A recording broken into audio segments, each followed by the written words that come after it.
Well, my name is Pamela Toussaint, and I'm the founder and CEO of Ultimate Image Coach. We are a personal branding, consulting, and training firm.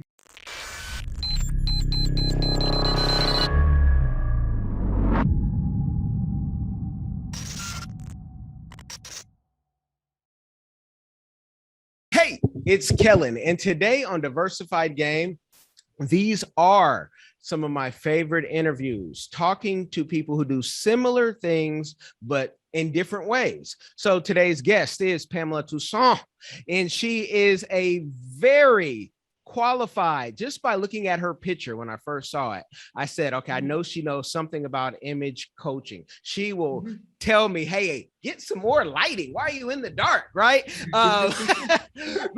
Make sure you have your posture and you're ready to go. And so I am just so excited to hear how she coaches people into having a better image, getting them ready for that executive C-suite or entrepreneur job. Miss Pamela, how are you doing today? I am doing very, very well. Thank you. Thank you so much, Mr. Kellen. How are you doing? I am blessed by the best, so I cannot complain at all. Oh, that's great to hear. I love it. Yes. Now I love what you do, and you really remind me of a few people in my life. And so I want to know how you got started being, an image consultant, because I'm sure you woke up and just, from the age of 2, were able to get people right and tight, but I'm sure there was a little journey along the way and you learned some tricks of the trade. So how did you get to where you're at now? Very good. Well, I'm going to go right to the beginning, but it won't be long because it's just a very, very concise, amazing story. Born in Jamaica, back in the village years, I won't even tell you how many years ago. And my mom, widowed when I was age 10, and I have 4 siblings, so 5 of us. And she emphasized with us, even at a really, really young age, that one's image, how we comport ourselves, how we smile, how we're respectful, will be the ticket to success. Because she says, I don't have money to send you all to college, but you're going to go.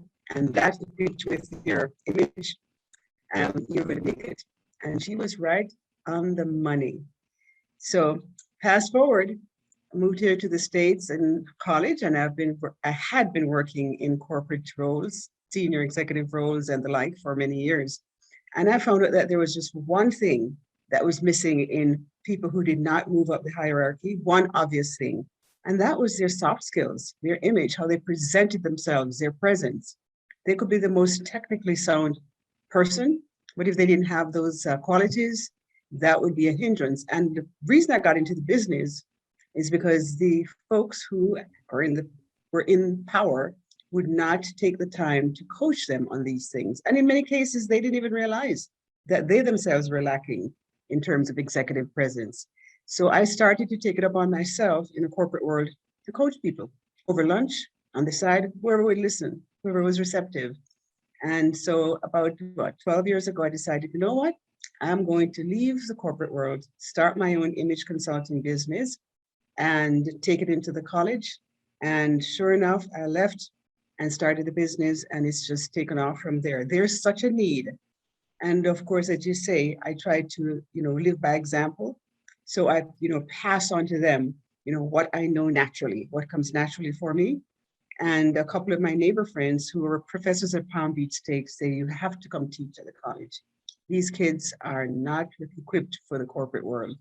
So I started with the college kids, worked my way up through a lot of I'm certified by all of the agencies here in Palm Beach County. So I do a lot of personal branding training for them, and found out through all of that women are also lacking in terms of business ownership and the confidence, the self-confidence they needed to be successful. And I actually worked, oh, sorry about the phone in the background. My hubby will get it. Yeah, no And worries. and so I actually have been working with the Urban League and all of these agencies to groom and build entrepreneurship skills and also self-confidence in women. So that has been, my thing for pretty much most of my adult life. Wow. Now, how do people find you, or how do you find clients? Because there's so many people who are rough around the edges, or they've mastered, they've mastered everything but the soft skills, but they don't know, and people don't know what they don't know. So do you find that most people come to you, or do you find them at networking and mixers and say, let me straighten up your tie and let me show you how to just be a decent human being and actually talk to people? Don't cut in front of people in the line. We're all going to eat. All right. Or lunch is not ever just lunch, right? It's a Yes. business meeting, those kinds of things. Well, it's come along a lot of different ways. I mentioned the college. A lot of my students were business people themselves. They worked in companies and were going back for their at the first or second, well, actually first degree. And they would recommend me to their executive leaders, and they would then bring me into corporations to train from top down or bottom up. So that's one stream. And then also I have done a lot of freebies, Kellen. I got to tell you, as you know, in this business, you get invited to speak a lot at a lot of events, and a lot of them are for the county, school district, the cities, various cities of West Palm Beach, Riviera Beach. So they got to know me and started to bring me in as a trainer / coach. So my business actually eventually morphed into being mostly training of large teams and coaching of executives and entrepreneurs and so forth. But I still have a really deep passion in my heart for working one-on-one with people who, kind of bring them out of their shell, can help them to understand the importance of self-confidence. And the fourth piece is that I wrote a book. And the book was called, the book is called The Audacious Woman, Blaze Your Own Path to Success. And the underpinning of that is all about finding your own path, being self-confident, exude that radiant image and power presence and all those kinds of things. So that is how people find me. I haven't been a big social media person. I know I do some stuff on LinkedIn, but I need to get out there on YouTube. Everybody tells me I need to do more with YouTube because I really haven't done anything. And that I think will be a good path for me as well. I love that you wrote a book, and the people can they find that book on Amazon? Yes, they can. Yes, they can find the book on Amazon. Absolutely. And I have the links on most of my social media pages. I have it on LinkedIn. Every time there's a Women's Something Day, like I didn't even realize it. I guess I should know this, but Women's Equality Day, I usually go out on Amazon, on LinkedIn and do a promotion. I sometimes give away an e-version of the book for 24 hours to women. Anybody just logging into my LinkedIn page can get a free copy. And that I find is also a good source. So yes, it's on Amazon, and that brought me a lot. When it first came out 3-4 years ago, I had a ton of speaking engagements around the county and counties, South Florida, and just met up with people, the different chambers. I got a two big speaking gigs for a large company in Jamaica just in the last 3 months. And that was somebody actually networked with here in Palm Beach, introduced me to his sister, who works with this large company in Jamaica. She talked about me, and then they invited me to do personal branding training for 2 different divisions. One of them, had people from 5 different countries, just talking about the importance of personal branding and the impact it had on one's success, and also, translates also to the company's brand, perception of a company's brand. I love that. Now there's, you're talking about going on YouTube. There's definitely a need for class to come on YouTube. You do, though, just to give you the warning, have people, because everybody's an expert now. Everyone is an image consultant, and on YouTube, the filth wins, the meanness wins, if I can make you seem lesser than I, that's what people for some reason are just watching every night. And you have plumbers on there calling themselves high value because they heard that, high value means you make 6 figures and that you have a network. And I'm like, high value ain't never been just the money you make. It just means you make a lot of money. That's true. Absolutely. And 6 figures isn't a lot of money. Mhm. You know, so it's a good amount of money, especially if Mhm. you've come from humble beginnings. But the fact that you have people who are, you know, you're like, hold on, the plumber, the garbage man now is high value. You got to do some other high value things to be really considered high value. So just I want to let you know that when you come on YouTube, be ready for that. And if you want to go into the mud with them, because being from Jamaica, I know that you can wrestle with the best of them. They they they they think they know an insult, but you don't know an insult till it comes in patois, English, and French. Oh yes, yes. We will, we will take on. I don't want to brag, but I say we'll take on the best of them. Look at our girls in the Olympics, right? Yes, yes, yes. I say So we're little, but we're Talawa. yes. So, you know, what is like a major thing that you see with, you know, Generation Z? I had someone tell me yesterday, he's like, we're depressed because of these phones. We grew up with them and we see Mhm. the research. What do you see the number one thing holding people back from, you know, getting soft skills or improving their soft skills? Right, that's an excellent question, and I think you hit the nail on the head. Is that Gen Z? They really don't know how to interact. I feel for them, and even younger than Gen Z, what this pandemic has done to that demographic and younger ones is that they never really got a chance to learn the importance of soft skills, how to interact. Let's just take it starting in the home, how to sit at the dinner table and have a conversation with family, how to go out and discuss with another person, like we're having a conversation, they have not learned how to master that skill. So that is what, one of the passions I have is reaching that generation. And we have some in our families. My husband is from a very large Haitian family in Broward County. So we use our Sunday time, well, not so much during COVID, to educate them on the importance of learning these soft skills, because as the saying goes, your success comes 85% from your ability to communicate your soft skills, right? And only 15% from these little, techie things that you think you know so well. So we just need to get them to put that aside and learn those skills. And that is what's going to be the difference maker for them career-wise.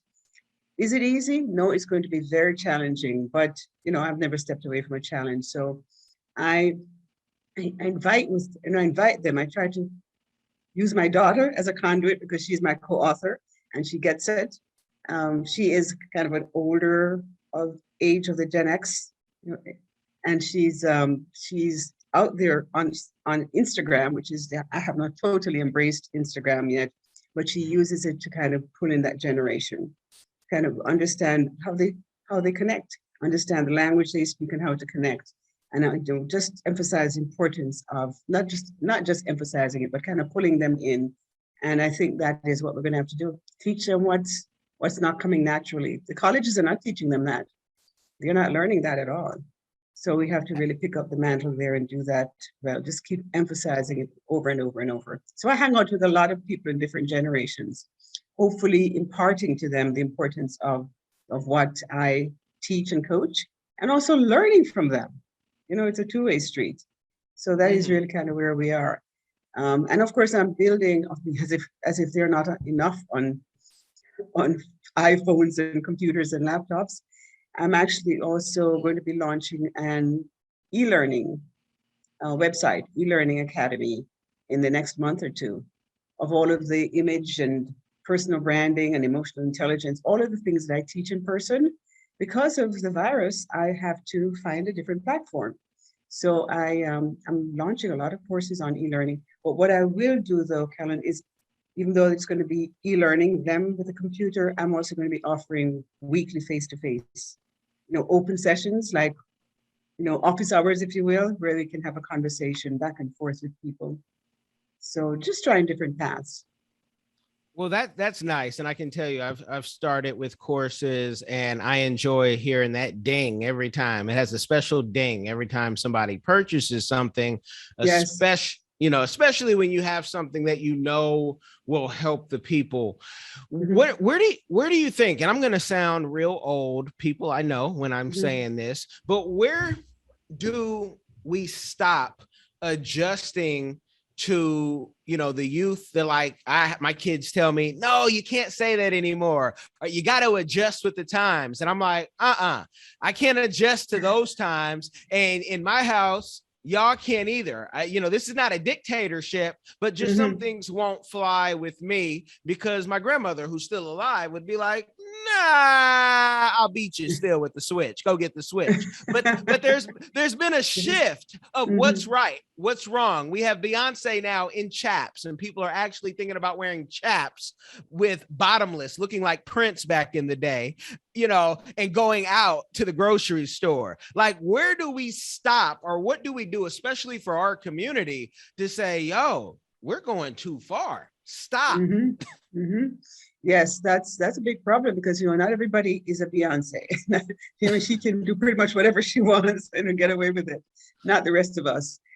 So I pretty much try to share with them that it's really a happy medium. Let's meet. You know, I try to understand where they're coming from, and some of the I won't take it to the extent of using the lingo they use or those kinds of things, but pretty much understand that there's going to be a little bit of, you know, kind of slang thrown in here and there, or net speak, as I call it.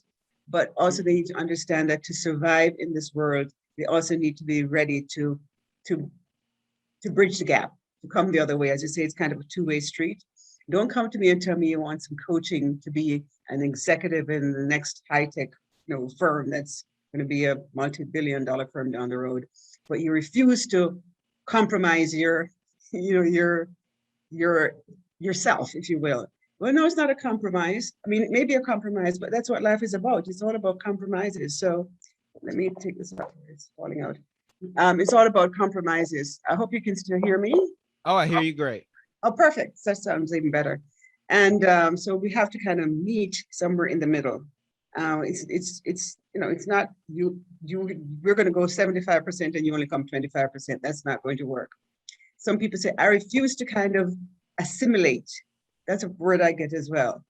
And I said, well, you know, there's going to be a certain amount of that, because if I came up here from Jamaica pretty green. If I wasn't willing to learn how things are done here in America, I would have been back on a plane, you know, right after undergrad and back home somewhere. You had to kind of learn how the game is played and be willing to be a willing participant. And that's until you, of course, unless you're a big star or, you know, whatever, you know, I don't know, Beyonce or a rap star or whatever, a big tennis player, that you can do your own thing. And it's not that we're forcing you to do it, but we're just letting you know that to ensure success, these skills are critically needed. The soft skills, the leadership skills. It's not about being stodgy. It's about being, you know, part of a larger society. It takes everybody to play in the arena. Yeah, When you look at when you look at someone who is a star, and people, you know, I remember my mother saying, you can do whatever you want when you can afford to pay for your lifestyle and it doesn't impact it. But, you know, and you can be who you want to be. But when you look at someone like a Beyonce, now, if you're an image consultant for even a star, though, there are still, you know, I guess, limitations, but you're always trying to break out. What would you tell people who want to be a star? At what level? Is there a financial level, or is there a mindset where they can say, okay, if that's how you want to wear your hair, you can wear it, but you're probably not going to get hired. So you need to be an entrepreneur to do that. Like, because I'm trying to have a teachable moment right now for like a 14-year-old or 18-year-old who thinks they can copy these stars, but they don't have star money. Actually, they're still on their parents' couch, a lot of them, and it's embarrassing. So I'm just trying to, from an image consultant and someone who has raised children, where would you say now you can break away and you don't have to be as corporate or assimilate? Yeah, that's always a tricky one, because then there is, you know, the trainings that I usually do, I usually have people there said, you know, what you're talking about is the corporate model. And I don't plan to be a corporate whatever. I want to do my own thing. I don't have to, I can wear my hair any way I want it. I don't have to worry about the attire that I wear, because I don't need to be one of them to succeed. And I said, you know, as long as you are, I wouldn't even say an entrepreneur, because entrepreneurs have to have clients to succeed. But as long as you are an established, I don't know, tennis star or a Beyonce type person, then you're fine. But other than that, I mean, even today, I mean, I still criticize Beyonce and people kind of in that space because I think they're a terrible image. Not necessarily Beyonce, but folks, kind of in that arena, a terrible image or role model for our kids. Because as you say, everybody tries to imitate them, and I don't think that's doing a world of damage. So I try to start with my own kids and my own circle of people that I influence, and I said, listen, you can't have it both ways. If you want to be a success and you're defining the corporate arena as one of the success points that you want to, one of the milestones, you're going to have to kind of dial it back, if you will. Then after that, you make your, million, billion, whatever it is, then you can do whatever you want. But people, first impressions matter, and they're lasting. So people see you coming and they don't want to even be bothered with you. No, and I use young people as role models for other young people. I don't know if you are a tennis fan or the other, but one of my new personal branding heroes is Naomi Osaka, Yeah. because I think she sets she's polished. Say what you want to say about her, her issues, and I think it's a positive thing that she's done with bringing some attention to the mental issues. But she's very polished, very soft spoken. She speaks very well. She's very empathetic, and I think she's an excellent role model. And I think that's so. When I can use another young person who's famous and everybody knows and admired as an example, I use that as a way to get to them, because I can't use myself or someone from a senior demographic, because they're going to say, but you're old, you're passe, your time is no longer. So that's I don't think I have all the answers there, but it's a tough challenge sometimes that we have to keep working it, because these kids are not going to make it. And you're right, they're still sitting on the sofa at home on the couch watching TV, but they still want to be their own person. Yes. And Naomi, great example now, but I remember when Tiger Woods came up, and he was a great example. And then you never know who these people are anyway. So their outside image, is one thing, but what people are doing on their private yacht, and won't even buy their mistress a car that she asked for. You just say, what type of role model? I mean, so no, but that's interesting. Now, have you worked much with the youth, and especially those who don't have parents or fathers? We know people who the population for fathers, it's like the fathers are just leaving. At one point they're like, wait, you're pregnant? Pew, gone. Have you worked much with that population? Because I could see that, and I ask all my guests, like, what is a community give back you do? So maybe I should rephrase the question. What is your community give back? And do you work with that population because they need it, because they never really even had a chance, a lot of people, to even see what a mother and a father is? I hear you. And I do in the context of the young kids, and I mean, I still consider them very young at the Palm Beach State. In addition to the classroom work I usually host just seminars or just events or workshops outside of that to help kids, understand that, okay, the classroom thing we're done with. Now, let me tell you what you're really going to need to be successful. And it's all about image and your presence and your branding and how you speak and how you come across. So I'll work with them, and you'd be surprised how many of them are, just as you say, from a home where they didn't have any real good role models. I remember this young man. One of the things I do every semester too is that I have them. Well, we have a quote unquote, dress up day, which that's when I say dress up day, I'm not talking about suit and tie, just putting on a decent shirt for the guys and so forth, and putting on a dress, without cleavage for the ladies. And I said we will have you're going to present a team presentation at the end of the semester. And I want you to know that that is going to be a dress-up event. In other words, give them a dress code and or parameters, if you will. And invariably, 2 or 3 of them will come to that event just dressing the way they were dressed every day, with the baggy pants and the sloppy look and their hat turned sideways. And I will say, and I don't even have to get involved at that point because I guess I've done such a good job with the rest of the team. A couple of the team members on each of their teams will say, Professor told you how she wanted you to dress. She wanted you to dress as if you're going for a job interview.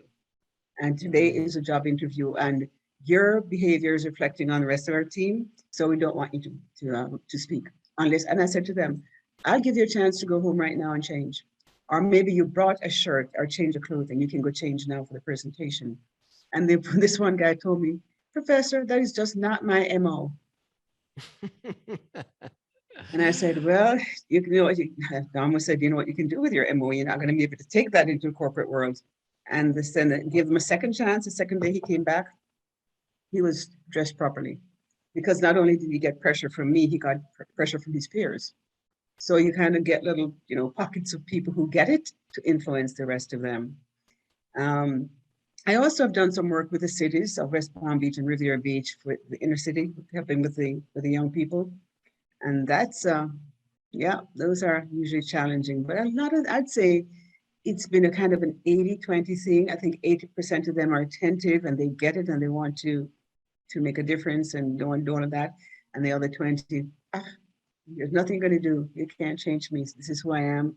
I can wear my pants and my hair and I can talk while, with chewing gum while I'm talking. And, but I'm not an easy one to give up. So I keep taking opportunity to do these kinds of things at every occasion. Well, that's a beautiful thing. And, if people don't want to listen to you, that's fine because they're dressing for the job that they want to dress. So if they want to be at Lifetime working for minimum wage and, some menial work, yes, you are dressed just the way you're dressed for your success. And who are we to judge?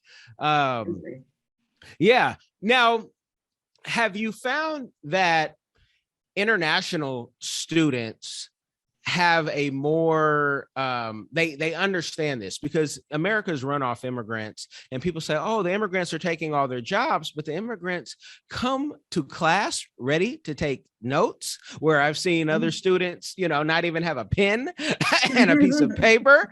The immigrants are, they're trying to assimilate and make good and have a good impression because they understand a recommendation goes a long way, but it's also from the background of you don't come here from a Jamaica, Haiti, Cameroon and make it this far and say, let me fumble the ball because I want to fit in. For the most part, you have a few people. Have you found that immigrants are, have taken your advice more serious? And maybe this is an American problem where you're just free to be whoever you want to be when you want to be.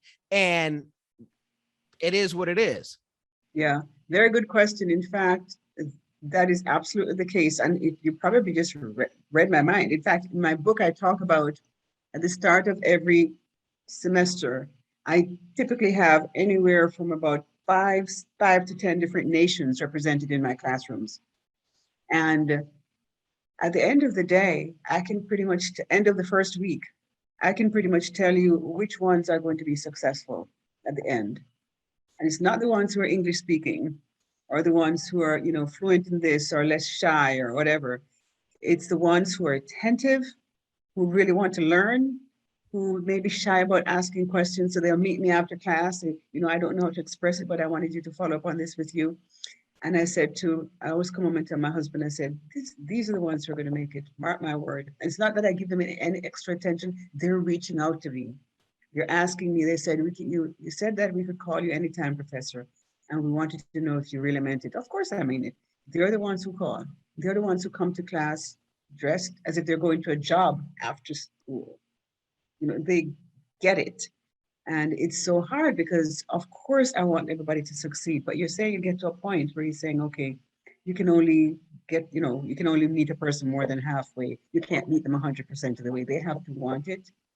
And it's really kind of challenging because I know at home, their parents or whoever are responsible for them probably saying, I'm sending this kid to college. Why isn't somebody helping him do better? Well, it's because they're not listening. And also there's a certain amount of insecurity, lack of self-confidence, lack of belief in your own people. I've seen it over and over again where, I always do a little bit of a, multicultural study. In fact, I taught human relations, and part of the curriculum was to do kind of multicultural games that we play in the class.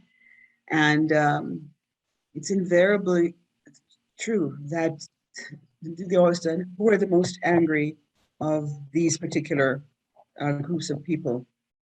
And I'm always dismayed, but this is the truth, that Black, white, Black men, Black women in my class, white women would always say that the Black women are the angriest. Mm. But even their own people, even, and I said, oh my goodness, this is ingrained. So we work a lot chipping away at that. And that's another impetus for why I say, I'm in the right business, because there is so much work to be done, and I'm not going to back off until I make some inroads. So teaching, I had a 2-year training contract with the city of Riviera Beach to train all of their employees from, the folk guys who worked outside to executive suite about personal branding, professional presence, leadership, and so forth. And that was challenging. But at the end of the day, I think, even to this day, I think it's one of the most rewarding things I've ever done, because you could see, as I was going through the process over the 2 years, you could see kind of the light bulbs start to shine a little bit more and more. And to me, that's my payment right there, is to see people kind of getting it and starting to to incorporate it into their behaviors. But there's a lot of work to do.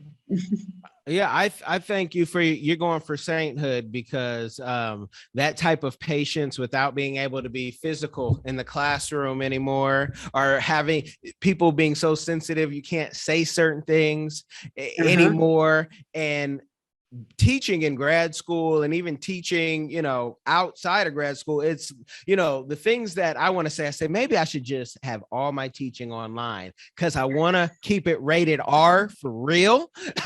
and our kids especially need to hear it like that. But I think it's more than a black and white problem. I just think it's a culture of America where everyone thinks their opinion matters. And sometimes it doesn't, especially when you're 18 and 20 and you don't even know how to pay your own bills. So I thank you for doing the work.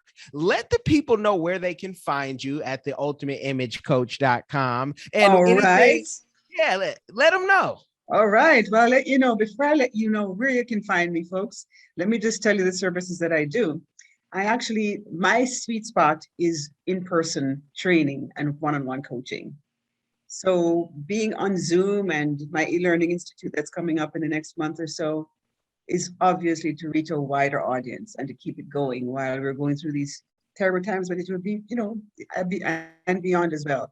But I love to be in front of people. And but I'm out there on social media like anybody else. You've got to be out there. So I'm on LinkedIn. That's where I get a lot of interaction with future clients. In fact, that's where a lot of clients find me, is on LinkedIn. Even though I don't do a lot of posting on a daily basis, they say that, they'll probably hear my name, then I'll go out on LinkedIn and check it out. So, Pamela Toussaint is, linkedin.com/Pamela Toussaint, that's me. And then of course I have a Facebook business page, Ultimate Image Coach. I'm on Twitter as well. I'm everywhere, Ultimate Image Coach. And now I'm starting to do a little bit on Instagram. I have Facebook business and a personal page. So those are the places you can find me. And of course, my beautiful new website is ultimateimagecoach.com. And you can see everything I have to offer. You can actually book a free session with me. There's a link on there. Just click on it and you will bring up my schedule. Just schedule some time. I'd love to talk to you. I do a lot of entrepreneurship coaching, so I know a lot of people around town. And one of my other big things that I forgot to share with you, Kellen, is that I'm a big sharer. I share, I hear about entrepreneurship trainings going on around town. I send messages to people, they show up, and 6 months later, they've been trained as an entrepreneur. So that's one of the other passions that I have.